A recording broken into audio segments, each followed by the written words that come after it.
नमस्कार साथियों, मैं वैभव आपका स्वागत करता हूं आपके अपने YouTube चैनल एग्जाम दृष्टि पर। आज हम लोग डिस्कस करने जा रहे हैं एनसीईआरटीज़ को लेकर, और एनसीईआरटी का पहला डेमो जो क्लास है वो आज आपका होगा। सबसे पहले तो मैं आपको बैच के बारे में भी बता दूं, बैच स्टार्ट करने से पहले क्लास को, कि एनसीईआरटी का बैच जो हम लोग का लॉन्च हुआ है उसमें हिस्ट्री का 6 to 12 एनसीईआरटी रहेंगी। ठीक है, 6 to 12 क्या है आपकी एनसीईआरटीज आपको मिलेंगी।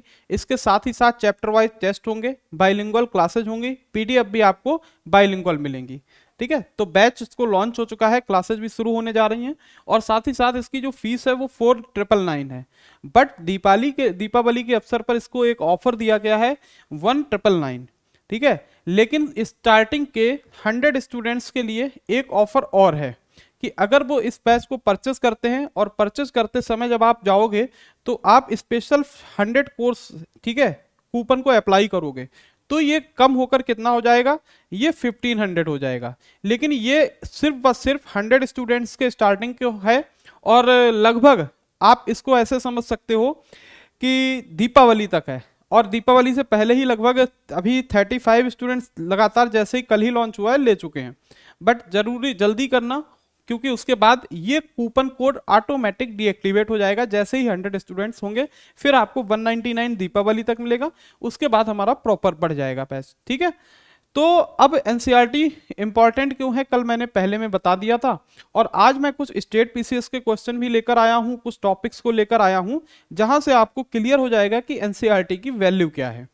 तो चलते हैं सबसे पहले हम लोग अपने फर्स्ट चैप्टर की तरफ। वो है आपका सब्सिडरी ट्रीटी। केस क्या है, subsidiary treaty. Subsidiary treaty was an arrangement drawn up by Lord Wellesley in 1798। Those who made this treaty with the British had to accept certain conditions। सहायक संधि बेलेजली के द्वारा 1798 में तैयार की गई थी, व्यवस्था थी। अंग्रेजों के साथ यह संधि करने वालों की कुछ शर्तें माननी पड़ती थी। ये एनसीईआरटी 10th का है, एनसीईआरटी 10th क्लास की है। अब इस 10th क्लास की जो एनसीईआरटी है, सॉरी 12th की है, और 12th के एनसीईआरटी में चैप्टर दिया गया है, और उसमें से बात आती है एक सब्सिडरी ट्रीटी की, सहायक संधि की। बात आती है कि सहायक संधि थी क्या और क्यों लागू की गई, और वेलेजली ने ही इसको क्यों इंप्लीमेंट किया। देखो, वेलेजली की अगर बात करें तो इसी समय भारत पर नेपोलियन के अटैक का खतरा है। किसका खतरा है, नेपोलियन के अटैक का खतरा है। और नेपोलियन अगर इंडिया पर अटैक करता है और वहां के जितने भी राजा हैं वो नेपोलियन का साथ दे देंगे, तो भारत से ब्रिटिश व्यवस्था पूरी तरीके से खत्म हो जाएगी।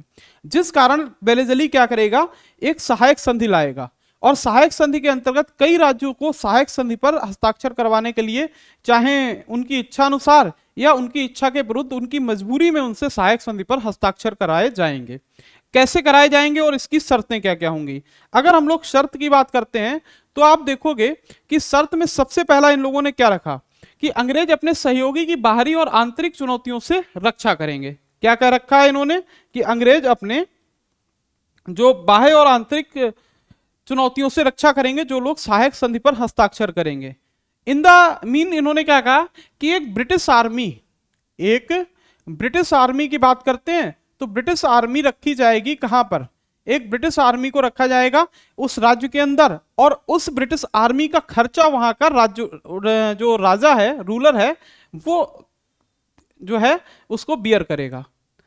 अब ब्रिटिश आर्मी रखी जाएगी, और ब्रिटिश आर्मी रखने के बाद वहां का राजा क्या है, उसके खर्चा पूरा उठाएगा।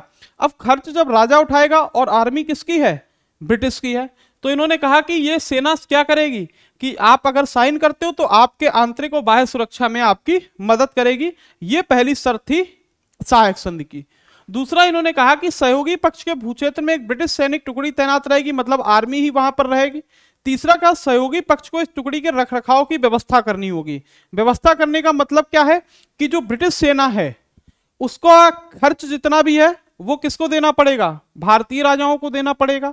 साथ ही साथ क्या है, उनका जो भी अलाउंसेज वगैरह हैं वो सब देंगे, और वो आपके राज्य में रहेगी, आपकी रक्षा करेगी, इस कहा गया। चौथा कहा गया सहयोगी पक्ष ना तो किसी और शासक के साथ संधि कर सकेगा और ना ही अंग्रेजों की अनुमति के बिना किसी युद्ध में हिस्सा लेगा। मतलब क्या था, इन्होंने कहा कि ना तो जो राज्य सहायक संधि पर हस्ताक्षर करेगा वो किसी अन्य राज्य पर बिना अंग्रेजों की अनुमति के ना तो कोई अटैक करेगा और ना ही उनसे कोई संधि और समझौता करेगा। ये तो चार प्रमुख की पॉइंट्स थे, लेकिन इसके अलावा और भी की पॉइंट्स थे सहायक संधि में। अंग्रेजों ने एक शर्त रखी थी कि जो व्यक्ति या जो राज्य सहायक संधि पर हस्ताक्षर करेगा वो ना तो अंग्रेजों के विरुद्ध कोई संघ बना सकता है, ठीक है, ना यूनियन बना सकता है, और ना ही वो व्यक्ति राज्य, ठीक है, अंग्रेजों के विरुद्ध कोई कॉन्स्पिरेसी कर पाएगा। तो कुल मिलाकर ये जो चार शर्तें रखी गई थी सहायक संधि पर, तो एक तो पहली बात आ गई सहायक संधि वेलेजली ही क्यों लाएगा, क्योंकि वेलेजली के टाइम में ही भारत पर नेपोलियन के आक्रमण का खतरा है और उस खतरे को टालने के लिए भारतीय राजाओं या भारतीय शासकों की सहयोग आवश्यक था। इसी कारण वेलेजली ही सहायक संधि लाएगा। कई बार क्वेश्चन आएगा कि वेलेजली ने ही क्यों सहायक संधि लाई थी, तो ये कारण थे। और सहायक संधि क्या है, इतनी चीजें सहायक संधि से पूछी गई हैं। वैसे सहायक संधि बहुत बड़ी है, इसको हम लोग जब ऐप में पढ़ेंगे तो बहुत ज्यादा डिटेल में जाएंगे, लेकिन अब देखो यहां पर ये जो सहायक संधि को मैंने बताया, अब ये देखना कि सहायक संधि से क्वेश्चन कितने आए हैं। क्वेश्चन जो है सहायक संधि से कितने आते हैं। पहला क्या है, देखो क्वेश्चन बहुत अच्छा सा क्वेश्चन एक है, कह रहा है कि ईस्ट इंडिया कंपनी का राजपूत राज्यों से सहायक संधि करने का मुख्य उद्देश्य था शत्रुओं के विरुद्ध सैनिक सहायता प्राप्त करना, मराठा पिंडारी आक्रमण से इन राज्यों की सुरक्षा, खिराज के रूप में धन प्राप्त करना, अंग्रेजों की प्रभुसत्ता स्थापित करना। The main objective of the East India Company to make the subsidy treaties with the Rajput states was to get military and against the enemies, to protect the these state from the Maratha Pindari invasion, to get money in the form of khiraj, और फिर कहते हैं the sovereignty of the British established. अब समझो, एक तो सहायक संधि पर जो लोग बेटा हस्ताक्षर कर रहे हैं उन राज्यों ने अपनी सोवरेनिटी लॉस कर दी है, पूरी तरीके से उनकी जो संप्रभुता है वो समाप्त हो गई है। अब सोवरेनिटी का जब लॉस हो चुका है तो उनकी कहा जाता है ना कि किसी कंट्री की फॉरेन पॉलिसी अगर एक गिरवी रख दी, जैसे पाकिस्तान की पहले अमेरिका के पास गिरवी रखी थी, और सेम कंडीशन यहां पर है, जो राज्य जो हैं साइन करेंगे सहायक संधि पर उनकी संप्रभुता गिरवी रख दी जाएगी। अब बात आती है फिर जब अगर ऐसा तो उन्होंने साइन क्यों किया, तो इसको लेकर हम लोग डिस्कस करेंगे ऐप पर। अब देखो यहां पर ये क्वेश्चन आया हुआ है पीसीएस का, यूपी पीसीएस ने क्वेश्चन पूछा था, मैं स्टेट को भी आज ऐड किया है, और यूपीएससी ने भी इसको लेकर क्वेश्चन पूछा है, दोनों ने क्वेश्चन पूछा हुआ है, और एनसीईआरटी में सीधा सा इसका आंसर है। जैसा कि मैंने अभी आपने बताया, एक केवल 3-4 लाइनें मैंने पढ़ाई, ठीक है, और इसमें क्या है आंसर निकल कर आएगा, अंग्रेजों की प्रभुसत्ता स्थापित करना to sovereignty of the British, ठीक है, to establish the sovereignty of British, अंग्रेजों की श्रेष्ठता स्थापित करना, कह सकते हैं to establish the superiority of the British. और ये सीधा क्वेश्चन पूछा गया है प्रीलिम्स में, और मेंस में भी पूछा गया कि क्यों आवश्यक था कि सहायक संधि को भारत में लागू करना और किन परिस्थितियों में सहायक संधि को लागू किया गया है। तो मेंस में आया है। यहां तो मैं केवल शॉर्ट में आपको चीजें बता रहा हूं कि किस तरीके से क्वेश्चन एनसीईआरटी से बनाए जाते हैं, और ये जीवंत उदाहरण है, प्रीवियस ईयर पेपर है, उठा के देख लेना खुद से। अगर इसके बाद भी आपको समझ में ना आए, कोई दिक्कत हो, तो मुझे एक बार कॉल करके या ऑफिशियल नंबर पर कॉल करके पूछ लेना, मैं एनसीईआरटी को और डिटेल में आपको बता दूंगा क्या है, ठीक है। 9451181891 मेरा पर्सनल है, मैं खुद आपको इस चीज को बताऊंगा। अब आते हैं नेक्स्ट की बात करते हैं। तो नेक्स्ट क्वेश्चन देखो, इसी टॉपिक से क्या पूछा गया है, सहायक संधि को किसके काल में क्रियान्वित किया गया था, Lord Cornwallis, Lord Wellesley, John Shore, Lord Auckland. During whose period the subsidy treaty was implemented, Lord Cornwallis, Lord Wellesley, Sir John Shore, Lord Auckland, ठीक है, 4 है। तो एक सिंपल सा आंसर तो यहां पे हो जाएगा कि वेलेजली के टाइम पे ही क्या है इसको इंप्लीमेंट किया गया था। It was implemented in 1798 and first the state जो इसने ट्रीटी को साइन किया था दैट वाज हैदराबाद। तो कई बार क्वेश्चन आता है कि पहला कौन सा था, तो हैदराबाद जिसने साइन किया है। तो ध्यान रखना है कि कौन से ऐसा है जिसने सब्सिडी ट्रीटी को, गवर्नर जनरल था या वाइस गवर्नर जनरल जिसने सब्सिडी ट्रीटी को इंप्लीमेंट किया था, that is Lord Wellesley, and first one is Hyderabad who signed on subsidy treaty. Okay, clear है? तो 2 क्वेश्चन नहीं, बहुत क्वेश्चन है, लेकिन मैं 2 आपको एग्जाम्पल के तौर पर यहां पर लेके आया हूं आपको, है ना। तो यहां पर आंसर हो गया बी। अब आते हैं नेक्स्ट। तो यहां पर मुझे लगता है कि आपको चीजें समझ में आ गई होंगी कि कोई किस तरीके से एनसीईआरटी से क्वेश्चन पूछे जाते हैं। और मैंने जो पैराग्राफ उठाया था वो एनसीईआरटी 12th का है, ठीक है। और मैं ये कहता हूं कि आप लोग क्रॉस चेक करो, उठाओ एनसीईआरटी 12th का और देखो ये पैराग्राफ वहां का है या नहीं है। अब आते हैं नेक्स्ट आते हैं खिलाफत मूवमेंट। खिलाफत मूवमेंट अपने आप में एक बहुत इंपॉर्टेंट मूवमेंट है। इसको अगर बात करें, it was started in 1919 to 1920। जब फर्स्ट वर्ल्ड वॉर का एंड हुआ, और फर्स्ट वर्ल्ड वॉर के एंड होने पर, या फर्स्ट वर्ल्ड वॉर जब शुरू हुआ था, तो मुस्लिमों से एक, जो मुस्लिम थे उनसे एक वादा किया गया था ब्रिटिश सरकार ने कि आप हमारा फर्स्ट वर्ल्ड वॉर में हेल्प करो, सहयोग करो, हम आपको आपकी जो भी शर्तें हैं उसको मानेंगे। मुस्लिमों ने कहा था कि जो खलीफा होते हैं, ठीक है, जो खलीफा है, खलीफा मुस्लिम धर्मगुरु होते थे। तुर्की का जो शासक था वो खलीफा कहलाता था, और खलीफा जो है वो धर्मगुरु होता था पूरे विश्व के मुस्लिम्स का। लेकिन अंग्रेजों ने क्या किया, धोखा किया कि जब वो प्रथम विश्व युद्ध जीत गए तो उन्होंने आकर सेवर्स की संधि की, और सेवर्स की संधि के बाद खलीफा के पद को समाप्त कर दिया और तुर्की का विभाजन कर दिया। अब डिवाइडेशन ऑफ तुर्की, ठीक है, और खलीफा का पद पूरी तरीके से जब समाप्त हो जाएगा तो इससे मुसलमानों की भावनाएं बहुत ज्यादा आहत हुई और उनको लगा कि इन्होंने हमारे साथ धोखा किया है। और उसी के अपोज में क्या हुआ, ये खिलाफत आंदोलन शुरू हुआ, और इसके प्रमुख नेता अली ब्रदर्स हैं, जिनमें से कौन है, मोहम्मद अली और शौकत अली। क्या कह रहा है, देखो ये पूरा का पूरा पैराग्राफ है एनसीईआरटी का। कह रहा है द खिलाफत मूवमेंट, ठीक है, was a movement of Indian Muslims led by Mohammad Ali and Shaukat Ali. The movement had the following demand, all Islamic holy places in the erstwhile Ottoman Empire should be controlled by the Turkish sultan और caliph. ठीक है, तुर्की सुल्तान, जो तुर्की का सुल्तान होता था वो क्या होता था, खलीफा होता था, कैलिफ होता था। फिर क्या कह रहा है कि तुर्की सुल्तान कैलिफ, कह रहा है जसीरात उल अरब, अरब सीरिया इराक पैलेस्टीन, ठीक है, ये इतने थे, should be under the Islamic sovereignty and the caliphate had so many territories that he may be able to secure the Islamic faith. The Congress supported this movement and Gandhiji tried to mix it with the non-cooperation movement। अब ये खिलाफत movement की जब बात चल रही है कि खिलाफत मूवमेंट शुरू हुआ, तो यहां पर एक क्वेश्चन और जुड़ जाता है कि गांधी जी ने क्या किया है, जो खिलाफत मूवमेंट को सपोर्ट क्यों कर दिया था। क्योंकि गांधी जी तो असहयोग आंदोलन चलाने जा रहे थे, और आगे चलकर ऐसी क्या कंडीशंस बनी कि खिलाफत आंदोलन को कैसे मर्ज कर दिया गया असहयोग आंदोलन में, ये जानने वाली बात है। एक छोटा सा पैराग्राफ मैंने एज ए एग्जांपल लिया। अब देखो यहां पर चल क्या रहा है कि एक तो ये आपने देख ली, इसके आगे हिंदी में देख लो क्या है, खिलाफत आंदोलन 1919-20 मोहम्मद अली और शौकत अली के नेतृत्व में भारतीय मुसलमानों का एक आंदोलन था।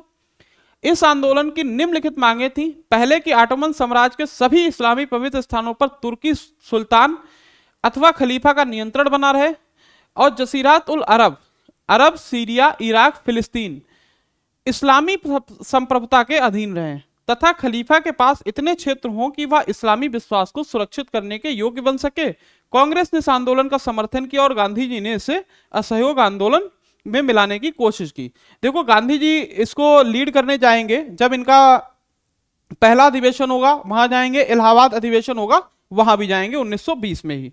अब देखो आगे चल क्या रहा है कि ये दो तो यहां पर हैं ही, ठीक है, आंदोलन चल रहे हैं। गांधी जी ने मिलाने की कोशिश इसलिए की थी क्योंकि अंग्रेजों ने 1909 के एक्ट में मुस्लिमों को पृथक निर्वाचन करके भारतीयों को तोड़ने का काम किया था, और जब भारतीयों को तोड़ने का काम किया गया तो एक अच्छा मूवमेंट, एक चांस मिला गांधी जी को हिंदू मुस्लिम यूनिटी को फिर से बनाने का। और गांधी जी ने क्या किया, खिलाफत आंदोलन के जो मीटिंग हुई थी उसके अध्यक्ष पद को जो डिमांड लेकर आई, कहा गया कि गांधी जी इसको हेड करें, तो गांधी जी ने उस डिमांड को मान लिया था। खैर इसको हम लोग जानेंगे ऐप पर बहुत डिटेल में। तो एक तो ये चीज यहां पर आ गई। अब देखो यहां पर क्वेश्चन कैसे बनते हैं, इस सिर्फ एक छोटे से पैराग्राफ से, सिर्फ एक छोटे से पैराग्राफ से क्वेश्चन कैसे बनते हैं। पहला, which of the following were the main objective of the खिलाफत मूवमेंट। क्या कह रहा है कि खिलाफत आंदोलन के प्रमुख उद्देश्यों में से निम्नलिखित में से क्या था। पहला, to create anti British feeling among the Muslims of India, ठीक है, क्या भारत के मुसलमानों में ब्रिटिश विरोधी भावना उत्पन्न करना। दूसरा, रिफॉर्म ऑफ मुस्लिम सोसाइटी, मुस्लिम समाज का सुधार करना। तीसरा कह रहा है demand for separate electorate for protection of खिलाफत, ठीक है, पृथक निर्वाचक मंडल की मांग और खिलाफत का रक्षण करना। फिर कह रहा है ऑटोमन साम्राज्य की रक्षा और खिलाफत का रक्षण कीजिए करना, ठीक है। तो अब यहां पर आंसर क्या हो जाएगा, ये थोड़ा सा देखो, 10 सेकंड है आपके पास। क्या है, एक छोटे से पैराग्राफ में यूपीएससी का क्वेश्चन है ये, मैं हाँ इसको जो है ये यूपीएससी का पूछा हुआ प्रीवियस ईयर क्वेश्चन है, ठीक है, यूपीएससी के है। जल्दी से बताओ, देखते हैं कौन बता पाएगा, अगर आप लोग बता पाओ। अब पहला समझ लो यूपीएससी में भी आंसर कैसे देते हैं। पहला क्या है कि to create anti British feeling among the Muslims of India, सही है। Reform Muslim society, Muslim society में सुधार का कोई मतलब ही नहीं है, खिलाफत आंदोलन तो किसी और चीज के चल रहा है, तो ऑप्शन 1 कट जाएगा। डिमांड फॉर सेपरेट इलेक्टोरेट, भाई पृथक निर्वाचन तो पहले ही 1909 में मिल चुका है, तो ये भी नहीं रहेगा। और फिर क्या है, डिफेंस ऑफ ऑटोमन एम्पायर, ये सही है। तो आंसर क्या हो जाएगा, डी हो जाएगा। आंसर यहां पर क्या हो जाएगा, डी, 1 और 4। छोटे से पैराग्राफ को 2 मिनट में पढ़ने में आपको क्या है, एक क्वेश्चन मिल जा रहा है 1.5 नंबर का, 1.3 मार्क्स का, है ना। तो अच्छा है एनसीईआरटी या नहीं है, अब शायद आपको चीजें पता चल जाएंगी। अब कह रहा है कि खिलाफत आंदोलन के प्रमुख नेता निम्नलिखित में से कौन थे। मौलाना मोहम्मद अली और शौकत अली, मोहम्मद अली जिन्ना और शौकत अली, अबुल कलाम आजाद, रफी अहमद कितवई और Shaukat Ali. Who among the following was the head leader of, chief leader of Khilafat movement. Maulana Mohammad Ali and Shaukat Ali, Mohammad Ali Jinnah and Shaukat Ali, Maulana Abul Kalam Azad and Rafi Ahmed Kidwai and Shaukat Ali, ठीक है। तो इनको जानना है। तो खिलाफत मूवमेंट को लीड करने वाले प्रमुख कौन है, वो है मोहम्मद अली और शौकत अली। इनको अली ब्रदर्स के नाम से भी जाना गया है। किस नाम से जाना गया है, अली बंधु या अली ब्रदर्स के नाम से जाना जाता है। तो इसको लीड करने वाले हैं अली ब्रदर्स। क्योंकि और एक क्वेश्चन और आता है यहां से कि जब मुस्लिम खिलाफत आंदोलन को चला रहे थे, उसको लीड करने के लिए गांधी जी को बुलाया गया, तो उसको अपोज किसने किया था, तो किसने किया था, वो किया था मोहम्मद अली जिन्ना ने। कई बार क्वेश्चन आया है कि जिन्ना ने इस चीज को अपोज किया था। तो एनसीईआरटी में सब मिल जाएगा। ये क्वेश्चन पूछा हुआ है पीसीएस का सिंपल सा है, 10th का ही 11th की चल रही है एनसीईआरटी, ये सब बहुत सिंपल से क्वेश्चन है, बस आपको करने आने चाहिए और सही से आपने चीजों को पढ़ा हो। अब आते हैं नेक्स्ट की बात करते हैं।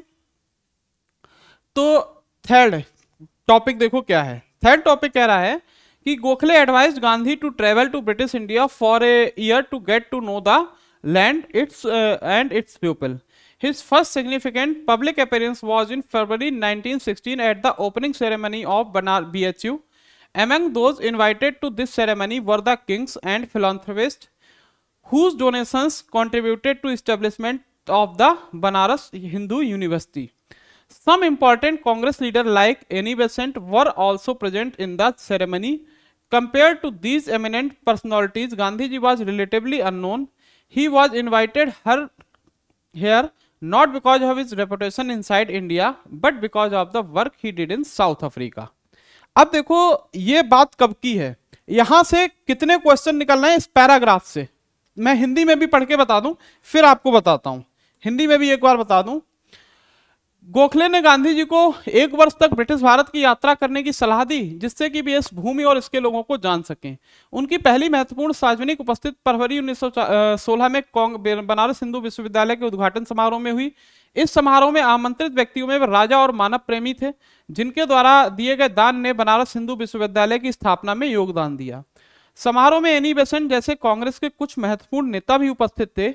इन प्रतिष्ठित व्यक्तियों की तुलना में गांधी जी की अपेक्षाकृत अज्ञात थे। उन्हें यहां भारत के अंदर उनकी प्रतिष्ठा के कारण नहीं, बल्कि दक्षिण अफ्रीका में उनके द्वारा किए गए कार्य के आधार पर आमंत्रित किया गया। यूपीएससी ने 2019 में एक क्वेश्चन पूछा है, और वो पूछा है किसमें, एनडीए में, ठीक है। बहुत से बच्चे होंगे सिविल सर्विस, लेकिन एनडीए और सीडीएस के भी प्रीवियस ईयर करने चाहिए, वहां से क्वेश्चन उठा के रख देता है यूपीएससी में। एनडीए में पूछा था कि सबसे पहले कहां गांधी जी गए थे, सार्वजनिक पब्लिक जो मीटिंग हुई थी वो हुई थी बीएचयू में बनारस में, और वहां पे 1917 का जो उनका चंपारण मूवमेंट है उसको भी दिया गया था। बच्चे बहुत से गलत करके आए चंपारण मूवमेंट को लेकर, लेकिन जिन्होंने एनसीईआरटी पढ़ी थी वो सही करके आए। ये पैराग्राफ है, और ये पैराग्राफ है 1919 जब नॉन कोऑपरेशन मूवमेंट स्टार्ट होगा वहां का पैराग्राफ है। गांधी जी को इनवाइट किया गया, और इस गांधी जी ने यहां पर बहुत से लोगों को गांधी जी जानते नहीं थे, क्योंकि जो गोपाल कृष्ण गोखले हैं उनके जो पॉलिटिकल मेंटर हैं, कई बार क्वेश्चन आता है कि इनके जो पॉलिटिकल मेंटर थे गांधी जी के वो कौन है, वो है गोपाल कृष्ण गोखले। और गांधी जी जब 1915 में इंडिया आए तो गोपाल कृष्ण गोखले ने कहा कि आपको पहले इंडिया को विजिट करना चाहिए, और गांधी जी खुद विजिट करना चाहते थे कि भारत के सभी लोग एक आंदोलन के लिए तैयार हैं या नहीं हैं। इसीलिए क्या होगा, गांधी जी 1915 में आके पहले संपूर्ण भारत को, ठीक है, ऑल ओवर इंडिया क्या करेंगे, विजिट करेंगे। अब जब इसको विजिट करेंगे गांधी जी जाकर, तो विजिट करने के बाद क्या होगा कि सभी लोगों को जानेंगे, और 1919 में गांधी जी क्या करते हैं, एक स्लोगन देते हैं कि जिस दिन 30 करोड़ भारतीयों के हाथ 60 करोड़ हाथ उठ जाएंगे उसी दिन अंग्रेज क्या है, स्वतः यहां से छोड़कर सब चले जाएंगे।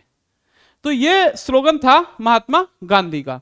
अब यहां पर क्या हुआ कि जब गांधी जी आएंगे उनको गोखले ने क्या किया, पहले तो सजेशन दिया कि आपको पूरे संपूर्ण भारत को जानना चाहिए और यहां पर भ्रमण करना चाहिए, और गांधी जी ने वैसा ही किया। और 1916 में मदन मोहन मालवीय ने इनको बुलाया था एज ए सम्मान के रूप में, क्योंकि इन्होंने दक्षिण अफ्रीका में बहुत अच्छा कार्य किया था। ठीक है, अब इसको लेकर क्वेश्चन यहां से कैसे बनेंगे उसको भी जानेंगे। क्वेश्चन देखो यहां से कैसे, मैंने पहला क्वेश्चन एक बता दिया कि सबसे पहले पब्लिक अपीयरेंस गांधी जी की कब हुई है, तो बीएचयू में हुई है। अब यहां पर है क्या, निम्नलिखित में से मोहनदास करमचंद गांधी किसके लिए सर्वाधिक जाने जाते थे, भारतीय स्वतंत्रता को प्राप्त करने के लिए, निष्क्रिय विरोध करने के लिए, एक इस्लामी राष्ट्र स्थापित करने की इच्छा के लिए, हिंदुओं द्वारा राजनीतिक कार्यालय करने का विरोध करने के लिए, ब्रिटिश राज को समाप्त करने की हिंसा को प्रोत्साहित करने के लिए।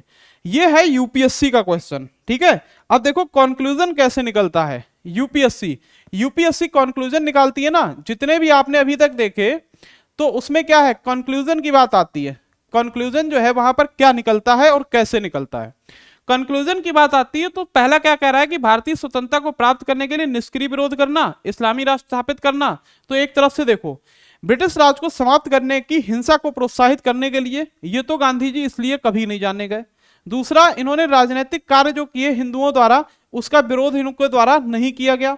इस्लामिक राष्ट्र स्थापित करना इनका नहीं था, तो बचा क्या, एक निष्क्रिय विरोध। निष्क्रिय विरोध क्या है कि हम वायलेंस नहीं करेंगे, नॉन वायलेंस के साथ ब्रिटिश गवर्नमेंट का अपोज करेंगे और अपनी आजादी की तरफ बढ़ेंगे। और इसका सबसे अच्छा उदाहरण आपका नॉन कॉपरेशन मूवमेंट है कि पूरा नॉन वायलेंस तरीके से चला, लेकिन जब चौरी चौरा में 5 फरवरी को वायलेंस हुई तो गांधी जी ने क्या किया, नॉन कॉपरेशन जो मूवमेंट था उसको क्या कर दिया, पूरी तरीके से पोस्टपोन कर दिया। तो ये चीजें यहां पर देखनी है। एक यूपीएससी के क्वेश्चन हमेशा एक कहा जाता था कंक्लूसिव होते हैं, वहां पर कंक्लूजन निकल के क्वेश्चन बनता है। तो आंसर यहां पर क्या हो जाएगा, आंसर हो जाएगा ए। अब आते हैं नेक्स्ट देखो क्या कह रहा है। महात्मा गांधी के राजनीतिक गुरु कौन थे, CR Das, Dadabhai Naoroji, Tilak, Gopal Krishna Gokhale. Who was the political guru of Mahatma Gandhi, CR Das, Dadabhai Naoroji, Tilak, Gopal Krishna Gokhale. बहुत सिंपल सा है, पीसीएस ने पूछा गया था, यूपी पीसीएस ने पूछा है। ठीक है, यूपीपीएससी ने पूछा है इस क्वेश्चन को, और आरओ में भी इसको पूछा गया है। तो कौन है, गोपाल कृष्ण गोखले। आंसर क्या हो गया, गोपाल कृष्ण गोखले। ये जो तीनों के तीनों मैंने टॉपिक बताए हैं और तीनों से 2-2 क्वेश्चन जो आपको लेकर आया हूं। ठीक है, ये सभी के सभी क्वेश्चन क्या हैं, एनसीईआरटीज के आए हुए क्वेश्चन है, एनसीईआरटीज के आए हुए क्वेश्चन है। एक भी सिंगल क्वेश्चन इसमें ऐसा नहीं है जो बाहर से हो, क्योंकि आप प्रीवियस ईयर उठा लेना और एनसीईआरटीज के टॉपिक जो मैंने बताए हैं, यहां पर मैं बुक्स बता दे रहा हूं, 12th के हैं, 10th के हैं, 11th के हैं, तीनों को उठा के देख लो, आपको सभी चीजें मिल जाएंगी। कल फिर मैं आपको लेकर आऊंगा एक और शॉर्ट वीडियो जितने भी प्रीवियस ईयर आए हुए क्वेश्चंस हैं, ठीक है, उनके साथ, और एनसीईआरटी के पैराग्राफ भी साथ में लाऊंगा, साथ में दिखाऊंगा कि एनसीईआरटी का ये पैराग्राफ है, यहां से ये आया है। जितने भी मैंने पैराग्राफ हैं वो सब एनसीईआरटी से सीधे लिए गए हैं। एक बार लास्ट में फिर से बैच के बारे में बता रहा हूं कि हिस्ट्री के एनसीईआरटी स्पेशल बैच लॉन्च किया गया है। इसमें क्या है 6 to 12 आपका 6 to 12 की आपकी एनसीईआरटीज रहेंगी। 6 to 12 के साथ साथ चैप्टर वाइज टेस्ट कराऊंगा, ठीक है। प्री और मेंस दोनों रहेंगे, क्या है प्री प्लस मेंस का दोनों रहेगा। साथ ही साथ आपको बाइलिंगुअल क्लासेस मिलेंगी, पीडीएफ हिंदी और इंग्लिश मीडियम में मिलेगी। अगर आप अभी कोर्स परचेज करते हैं, वैसे इस कोर्स की फीस है 4999, अगर अभी कर लेते हैं दीपावली से पहले तो 1999, लेकिन अगर उससे भी पहले 100 बच्चे जो हैं स्टार्टिंग के स्पेशल 100 लगाया गया है, अगर स्पेशल 100 कोई लेता है तो उसको ये बैच पड़ेगा 1500 का। लेकिन ये कब तक वैलिड होगा स्पेशल 100 वाला कि 100 स्टूडेंट्स जब तक नहीं हो जाते हैं, 100 होने पे ही अपने आप डीएक्टिवेट हो जाएगा, ठीक है। फिर आपको 1999 का दीपावली तक चलेगा और दीपावली के बाद फिर ये 4999 का ही रहेगा। तो कोशिश करिएगा जो लोग इंटरेस्टेड हैं और यूपीएससी या कह सकते हो तैयारी कर रहे हैं या करना चाहते हैं, तो अपनी जड़ों को पहले मजबूत कर लेना, नींव को मजबूत कर लेना, क्योंकि नींव जब मजबूत होगी तब आप एक बड़ी इमारत बना सकते हैं। और यूपीएससी के लिए आपको खुद को तैयार करना पड़ेगा, एक बड़ी इमारत बनाने के लिए आपको अपनी नींव मजबूत करनी पड़ेगी। और मैंने कल भी एक लेक्चर में कहा था कि अगर आप एनसीईआरटी नहीं पढ़ते हो तो आपकी तैयारी एक गलत रास्ते पर जा रही है, ठीक है। तो आज के लिए इतना ही रखते हैं, कल फिर मिलते हैं। Okay, thank you, good bye.